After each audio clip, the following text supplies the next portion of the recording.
반갑습니다. 주식회사 이음 사회갈등연구소 대표 이원엽입니다. 자, 이번 시간에는 왜 사회적 경제인가 라는 주제를 가지고 이야기를 좀 나눠볼까 합니다. 이 사회적 경제에 관련된 이야기는 제가 3편과 4편을 두 번에 나누어서 이야기를 좀 할 건데요. 기본적인 사회적 경제에 대한 관심이 지금 사회적으로 많이 대두되고 있죠. 그리고 특히나 문재인 정부 들어서 사회적 경제에 관련된, 확산에 관련된, 확충에 관련된 정책들이 이제 대선 공약으로 이어지다 보니까 관심도 많고 뜨거움도 많습니다.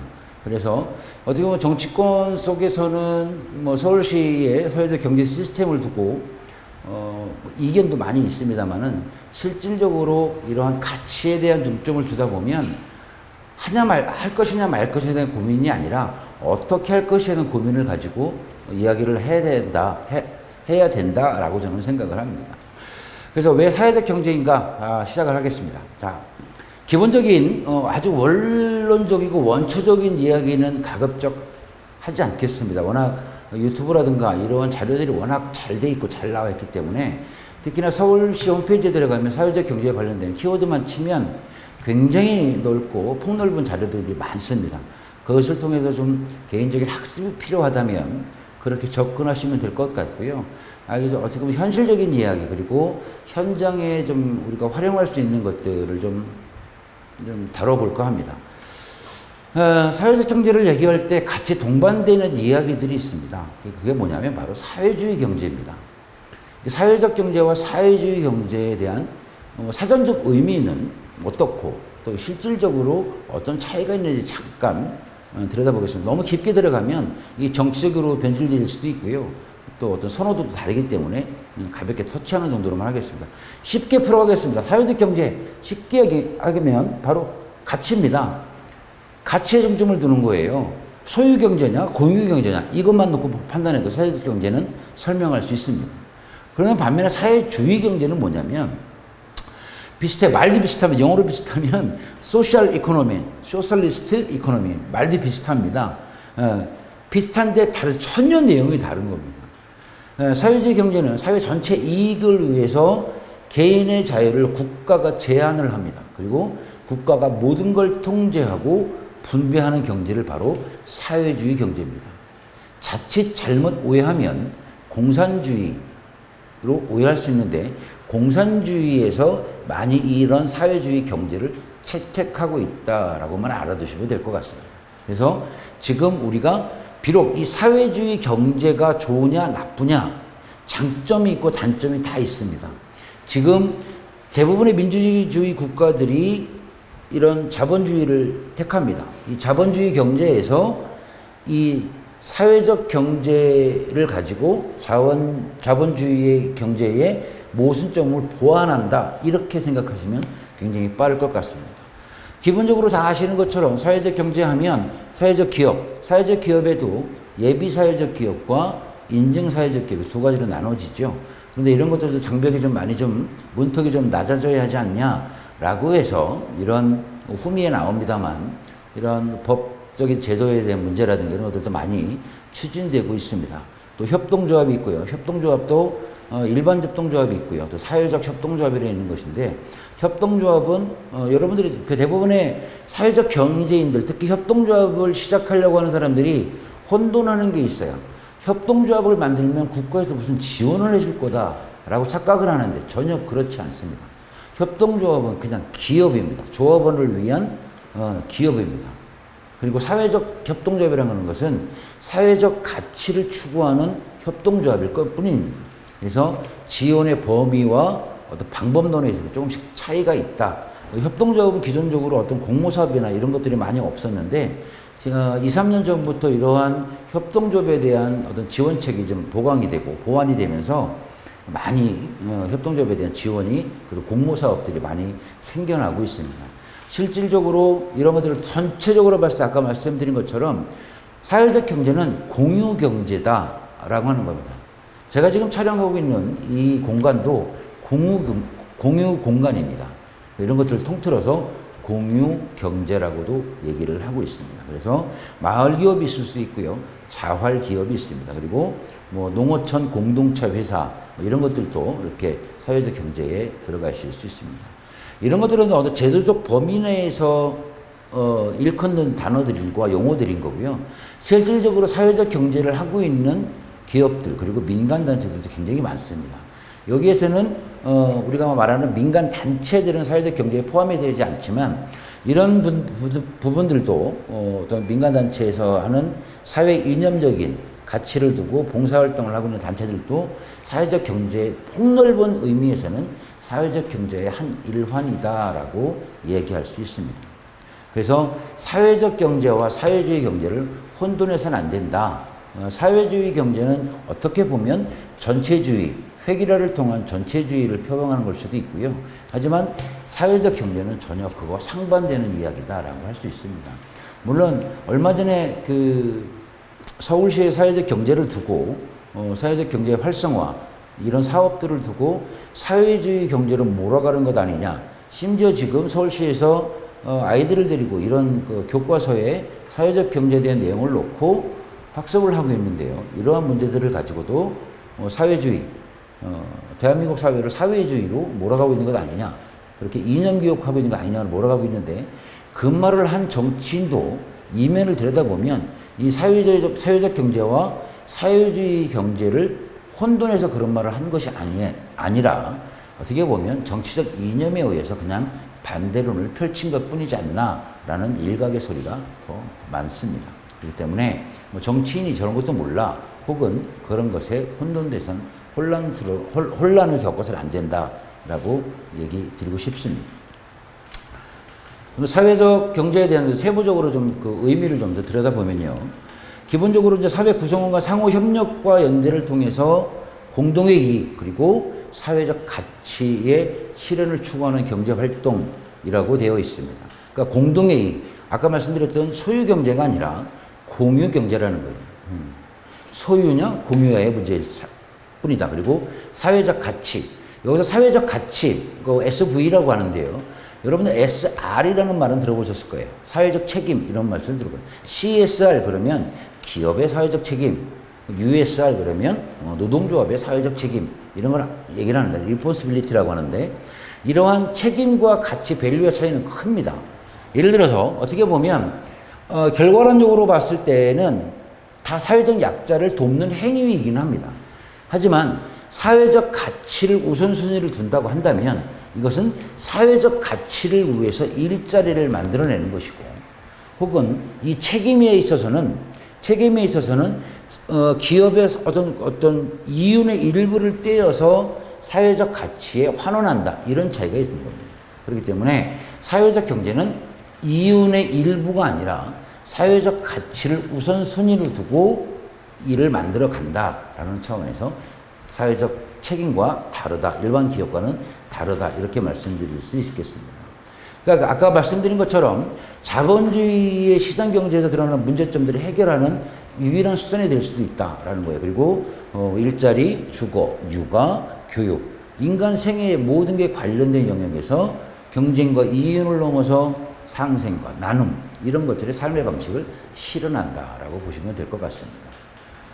그래서 제가 요즘 늘 사회적 경제를 두고 주장하는 이야기들이 있습니다. 그래서 제가 지금 쓰고 있는 책에도 이런 얘기가 나오는데 일자리가 없는 4차 산업혁명의 시대에서 사회적 경제의 확대와 확산은 사회를 지탱하는 최선 그리고 최고의 대안이 될 것이다 라고 저는 감히 주장을 하고 있습니다.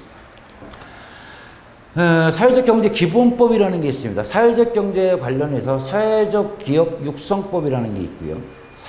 협동조합 육성법이라는 게 기본법이라는 게 있는데 그것을 전체적으로 좀 묶어서 하나의 법으로 기본법으로 만들어내자라고 하는 게 바로 사회적 경제 기본법입니다. 크게 세 가지로 나누고 있는데요. 그 부분에 대해서는 다음 강의 시간에 말씀드리도록 하고요. 기본적인 이 법과 관련해서 이 법 추진에 대한 부분은 여야 할 것 없이 모두가 다 대부분의 국회의원들이 동의했던 내용이기도 합니다. 그래서 예를 들어 2014년도에 지금 자유한국당의 전신인 새누리당에서 한 의원이 발의를 했다가 임기가 만료돼서 폐기가 됐었고요. 쭉 와서 이렇게 지금 현재 2020년 7월 14일 날 상임위에 접수가 됐던 내용이 있습니다. 그게 지금 현재 집권당인 더불어민주당에서 15명의 발의를 받아서 동의를 받아서 상임위에 접수가 되어 있다. 법 제도에 대한 흐름은 여기까지가 되어 있고요. 이것이 뭐냐면 어떤 지원과 확대와 확산에 대한 구체적인 근거를 만들어내는 법률이다라고 이렇게 생각하시면 될 것 같습니다. 그러면 지금 사회적 경제에 진입하고 있는, 그리고 활동을 하고 있는 사회적 경제인들과 그리고 이것을 사회적 경제를 준비하고 있는 많은 소수 서민들이 어떤 큰 혜택과 그리고 어떤 문턱이 많이 낮아지고 넓어질 거다라는 전망을 할 수 있습니다. 자, 포스트 코로나, 이런 얘기 많이 하죠. 아주 포스트 코로나가 어떤 사회적 화두가 되어가고 있는데요. 이 포스트 코로나와 4차 산업혁명을 대비하는 사회적 가치에 어떤 변화가 있느냐. 결국은 얘기했던, 제가 두 번째 시간에 얘기했던 사회적 갈등, 그리고 평생교육, 환경, 문화, 이런 것들로 가치가 바뀌어가고 있는 거예요. 그러니까 사회적 가치의 변화가 이런 것들이 없던 것들이 생겨난 것이 아니라 구체적으로 더 들여다보게 됐다라고 생각하시면 될 것 같아요. 예를 들어서 대부분 사회적 경제 그러면, 혹자는 이렇게 좀 비하하는 말로 이런 얘기를 해요. 사회적 경제란 없는 사람들이 모여서 혹은 실패한 사람들이 모여서 더 없는 사람들을 위해 자신의 이익을 누리려는 것이다. 이렇게 말도 안 되는, 정말 말 같지도 않은 그런 논리를 피는 사람들도 있습니다. 그런데 그게 왜 그랬냐면 그렇게 비춰질 수도 있겠다라고 생각되는 부분이 대부분의 사회적 경제가 출발이 대부분 소외계층, 복지 쪽에 많이 치우쳐져 있었습니다. 법의 사각지대에 놓여 있는 사람들, 이런 사람들을 대상으로 자꾸 어떤 사회적 경제에 대한 지원책을 피고 지원금이 나가고 하다 보니까 너무 없는 사람들을 위해서만 일을 하는 것 아니냐, 너무 소외계층만 아니냐, 그래서 이런 것들이 너무 이렇게 폄하될 수도 있었다라고 저는 생각을 합니다. 그런데 이런 것들이 복지에 대한 제도가 확충이 되고 발전이 되고 늘어나면서, 예를 들어서 노인복지만 해도 지금 굉장히 다양해지고 넓어지고 좋아졌습니다. 그러면 사회적 경제 영역에서 이런 것들을 들여다볼 수 있는 한계점이 오는 거예요. 이제 굳이 사회적 경제에다 돈을 들이지 않아도 법 제도에 의해서 기본적인 국가가 이 시스템을 잘 운영하고 있으니 사회적 경제로서는 더 이상 접근하지 마라 라고 선을 그을 수 있다라고 하는 거예요. 그렇기 때문에 이런 사회적 가치의 변화라는 것들이 바로 두 번째 강의 시간에 말씀드렸던 사회적 갈등에 초점을 맞춰서 이런 사회를 어떻게 건강한 사회를 만들 것인가에 대한 초점. 그래서 평생 교육이 나오고 이제 그동안 관심은 있었지만 들여다보지 않았던 환경에 대한 문제, 그리고 이미 오래전부터 이러한 문제의식을 가지고 환경으로 사회적 경제를 창출해내는 그런 기업인들, 그리고 그런 자들에게 어떤 가치를 더 부여하고 지원을 좀 해주자라는 것으로 바뀌어가고 있다는 거예요. 그리고 지금 보면 문화적인 측면으로 놓고 봤을 때도 굉장히 문화의 다변화, 다양화 이런 것들이 생겨나고 있는데요. 실질적으로 이거 보존이냐, 계승이냐, 어떻게 보면 창출이냐 이런 문제도 많이 남아 있는데, 실질적으로 미디어에 집중되어 있는 이러한 어떤 문화 콘텐츠에 관련된 부분을 좀 오프라인으로 끌어내서 우리가 일상에서 우리 동네에서 다양한 문화들을 좀 있었으면 좋겠다라고 하는 것들이 이제 새로운 문화에 대한 가치적 측면으로 생겨나고 있는 겁니다. 그래서 이런 지금 4차 산업혁명을 대비하는 사회적 가치 변화가 이렇게 기본적인 복지, 소외계층을 위한 것만이 아니라 사회 전반에 걸친 갈등과 교육과 환경과 문화 등의 다양하게 가치가 이렇게 드러나고 있다라고 생각이 됩니다. 특히 좀 전에 말씀드렸던 환경 분야에서도 가치 창조에 대한 부분, 오늘은 예를 좀 몇 가지 들을 건데요. 도시 재생, 그리고 업사이클링, 클린업 이런 것들은 굉장히 중요한 과제가 되고 있고, 지금 세계적으로도 그리고 오래전부터 각광을 받고 있고, 지금 대한민국 사회에서도 이러한 것들이 논의가 되고 실질적인 논의가 되고 있고, 업사이클링에 대한 실질적인, 어떻게 보면 새로 구매하는 것보다 업사이클링 훨씬 더 비쌀 수 있습니다. 하지만 업사이클링이 재생이라는 차원에서 들여다본다면, 환경적인 측면에서 들여다본다면 굉장히 어떻게 표현할 수 없는, 돈으로 환산할 수 없는 가치가 있지 않나 해서, 특히나 지금 환경 분야 쪽에서 특히 업사이클링은 굉장히 중요하다라고 저는 생각을 합니다. 그리고 또 하나 도시 재생에 관련된 문제인데요. 요즘 이제 그 신도시 개발로 인해서 계속 서울, 강남 혹은 분당 이러한 명품 도시라고 얘기하는, 여기서 말하는 명품은 집값을 갖고 얘기를 하는 건데요. 이러한 것들이 명품 도시에 대한 짝퉁들이 전국에 막 생겨나기 시작을 하면서 구도심에 대한 관심이 더 오히려 더 많아지고 있습니다. 그래서 아주 오래전부터 얘기 나왔던 건데, 이건 이제 보존과 계승에 대한 문제가 될 수도 있고요. 그래서 구도심에 대한 도시 재생을 통해서 우리가 신세대들에게는 어떤 신선함을 주고, 또 기성세대에게는 추억거리를 만들 수 있는 어떤 이러한 가치를 보존하고 계승하는 차원에서는 도시 재생이라는 이름으로 어떤 지원을 해줘야 되지 않나, 이런 것들이 어디에서 사회적 경제 안에서 이루어져야 되지 않나라는 게 지금 사회적 화두로 되어가고 있다라고 저는 생각을 합니다. 사회적 경제 핵심 키워드를 오늘은 제가 두 가지만 말씀을 드리고 마칠까 합니다. 첫 번째가 바로 협업으로 융합하랍니다. 4차 산업혁명의 여러 가지 키워드 중에 들여다보면 협업과 융합이라는 단어가 나옵니다. 우리가 흔히 알고 있던 협력과 협동하고는 차원이 다른 얘기입니다. 협업은 콜라보레이션 뭐 이렇게 표현할 수 있겠고요. 융합 그러면 뭐 컨버전스 이렇게 표현할 수 있겠죠. 그럼 결국은 협업으로 융합하는, 이거 제가 만들어낸 문장이에요. 두 개의 단어를 가지고 만들어 보니까 협업으로 융합하라. 그래서 제가 비즈니스 협업 제안서 이런 걸로 가서 제가 많은 프로젝트를 지금 시도를 하고 있는데요. 결국은 협업으로 융합하라. 이게 무슨 말이냐면, 이 예를 들으면 굉장히 잘 알 수 있을 것 같아요.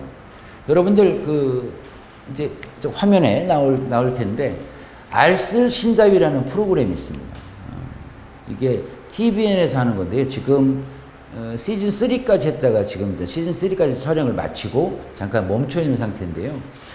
이게 알아두면 쓸데없는 신비한 잡합사전 뭐 이런 얘기인데요. 그래서 알쓸 신잡이라고 합니다. 토론 프로그램입니다. 이 각계의 분야를 넘나드는 잡학 박사들이 지식을 대방출하는 겁니다. 이런 프로그램인데, 예를 들어서 요리사가 나오고요, 건축사가 나오고, 정치인이 나오고요, 작가가 나옵니다. 그리고 과학자가 나오고, 이렇게 해서 어떤 국내 여행지를 한 군데 갔다 서로 다른 여행지를 갔다 와서 그곳에서 느끼는, 예를 들어 한 개의 어떤 불상을 놓고, 좌불상을 놓고 과학자가 바라보는 시선, 건축학으로 바라보는 시선, 요리사 입장에서 바라보는 시선, 정치적으로 바라보는 시선, 이런 다양한 관점에서의 토론 문화를 만들어가는 거예요. 이것이 바로 협업이고 융합입니다. 이렇게 해서 협업으로 융합을 하고 이 사람들이 책을 내기도 했고요. 이게 바로 협업에서 융합으로 나온 결과물이 아닐까 생각이 듭니다. 그래서 저도 지금 다양하게 현장에서 토론 문화를 정치인들 하기도 하고요. 사회 시민단체들과 다양한 토론 모임을 통해서 이런 사회적 갈등을 좀 예방하고 아이디어를 얻기도 하는데요. 실질적으로 협업으로 융합하라. 굉장히 좋은 거예요. 여러분들이 사회적 경제를 준비하고 있다. 혹은 공유 기업을 하고 있다. 준비하고 있다. 라고 한다면 자기만의 갖고 있는 이런 재능을 다른 다양한 것들과 비슷한 것 혹은 전혀 생뚱맞은 것과 협업을 통해서 하나의 또 다른 에너지, 시너지로 만들어낸다면 여러분들의 팔로와 그리고 이런 것들에 대한 지속 가능한 부분은 만들어갈 수 있지 않을까라고 저는 생각을 합니다. 그래서 협업에 집중하고 융합할 수 있는 거리를 찾아라라고 저는 이렇게 말씀을 드리고 싶습니다. 실질적으로 저는 교육 사업을 하고 있는 사람입니다.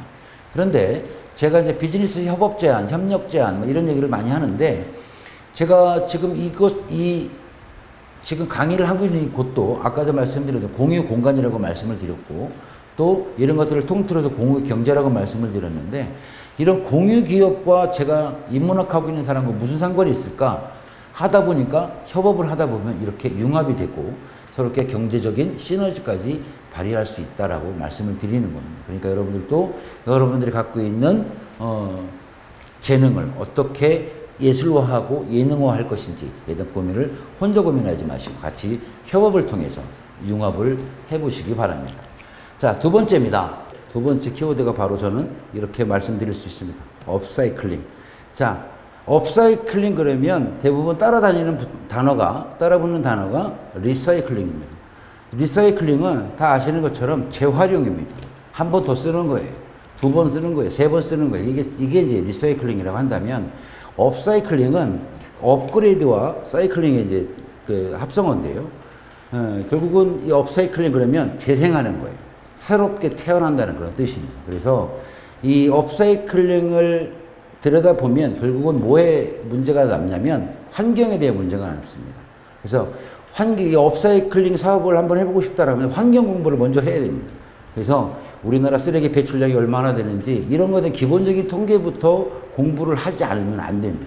그렇게 접근하지 않으면 못합니다. 그리고 대부분 사회적 경제에서 협동조합과 사회적 기업에서도 이런 걸 많이 하고 있고, 특히 여기에 진입하지 못하고 있는 많은 공유기업들이 이런 업사이클링에 많이 주목을 하고 있는데요.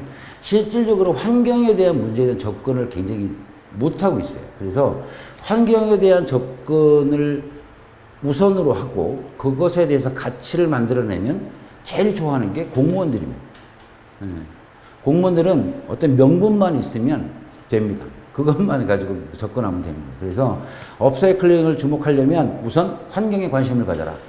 그래서 실질적으로 선진국들의 예를 들어보면 이미 수십 년 전부터 이런 환경에 대한 문제에 대한 것을 얘기를 했고요. 그래서 실질적으로도 환경에 대한 교육을 우리나라는 많이 하지 않습니다.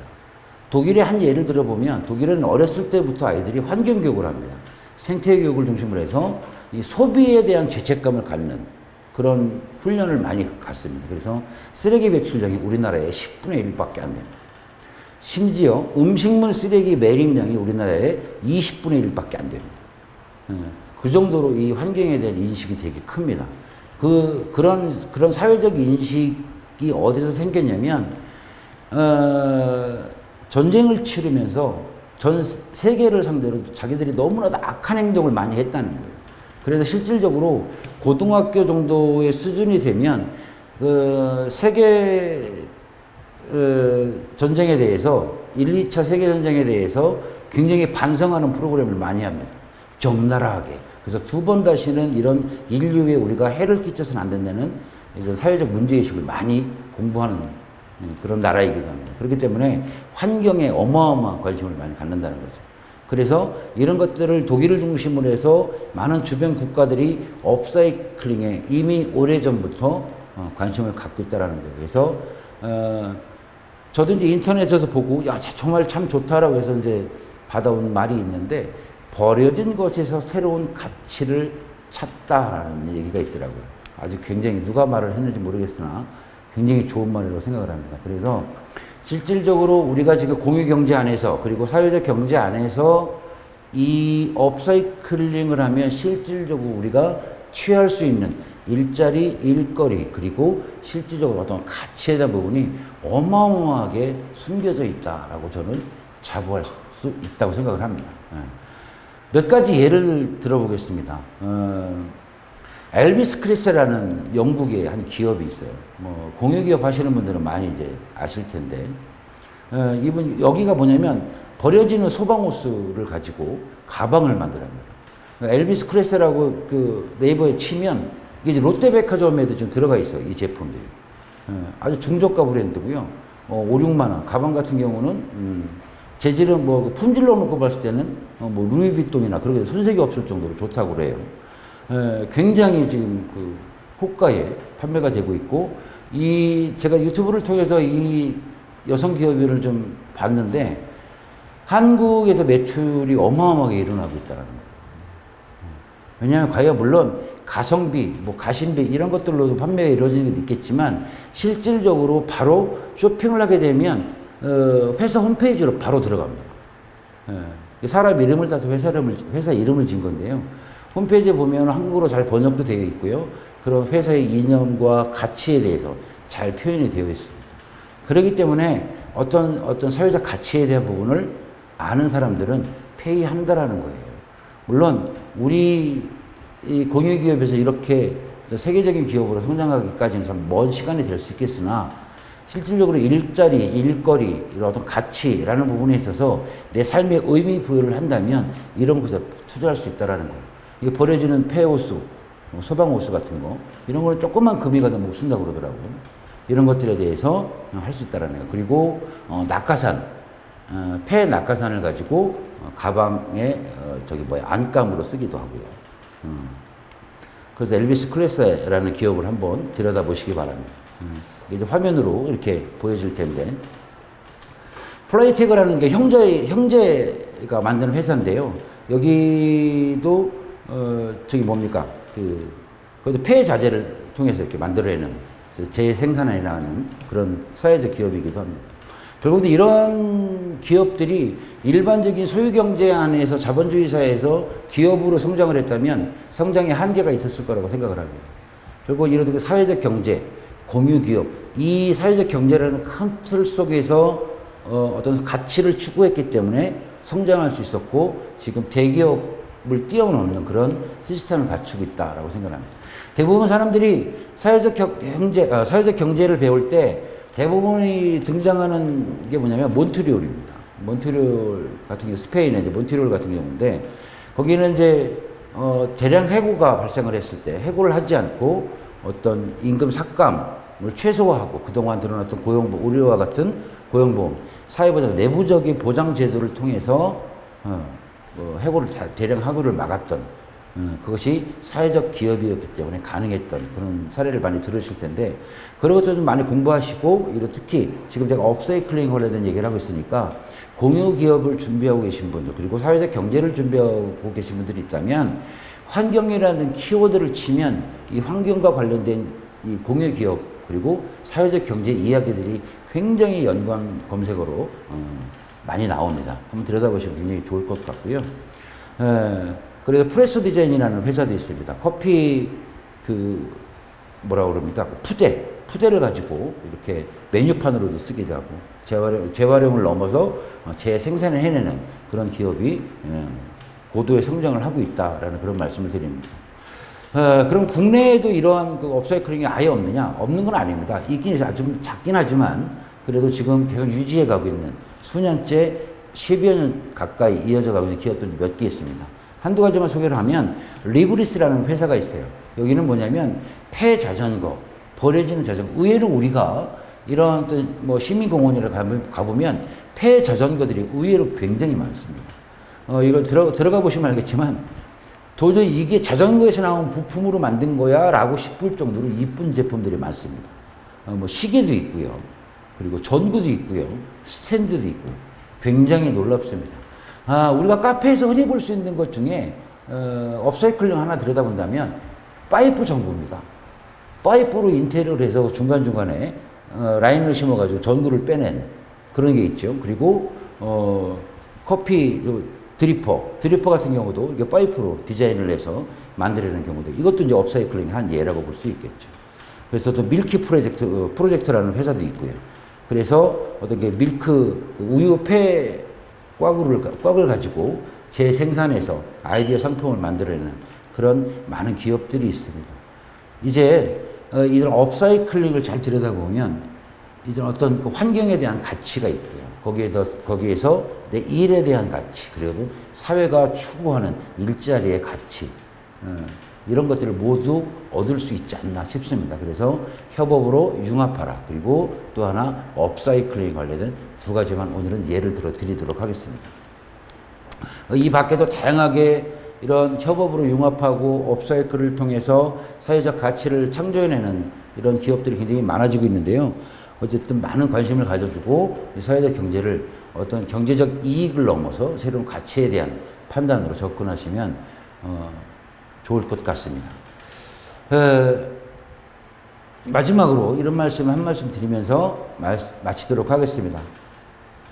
사회적 경제의 영역은 너무너무나도 무궁무진하다.